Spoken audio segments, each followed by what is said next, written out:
ઓસ્ટ્રેલિયાની સેનેટે ગુરુવારે નાના બાળકો માટે સોશિયલ મીડિયા પ્રતિબંધ લાદતો ખરડો પસાર કર્યો છે.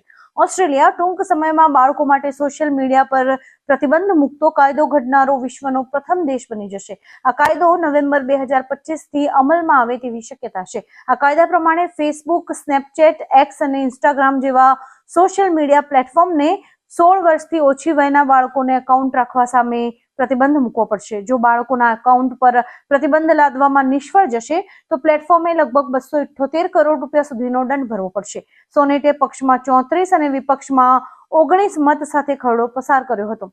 સોશિયલ મીડિયા પ્લેટફોર્મ પર દંડ લાગુ કરતા પહેલા પ્રતિબંધ લાગુ કરવાની પ્રક્રિયા પર કામ કરવા માટે 1 વર્ષનો સમય આપવામાં આવશે. ઓસ્ટ્રેલિયાના વડાપ્રધાન એન્થની અલ્બાનીઝે કહ્યું કે સોશિયલ મીડિયા આપણા બાળકોને નુકસાન પહોંચાડી રહ્યું છે અને હું આ મુદ્દે આહવાન કરું છું. નાની વયના વપરાશકારોને માતા પિતાની સંમતિ હશે તો પણ તેમને છૂટ નહીં મળે. જોકે આ વિધેયક સામે વિરોધનો સૂર પણ જોવા મળ્યો છે. ગ્રીન્સ પાર્ટીના સભ્ય સેન ડેવિડ શુબ્રીઝે કહ્યું કે માનસિક સ્વાસ્થ્ય નિષ્ણાતોનું માનવું છે કે સમર્થન મેળવવા માટે સોશિયલ મીડિયાનો ઉપયોગ કરનારા બાળકો માટે આ પ્રતિબંધ જોખમી નીવડી શકે છે. આ કાયદો ખાસ કરીને ગ્રામ વિસ્તારો અને LGBTQ સમાજના બાળકોને સૌથી વધુ નુકસાન પહોંચાડશે.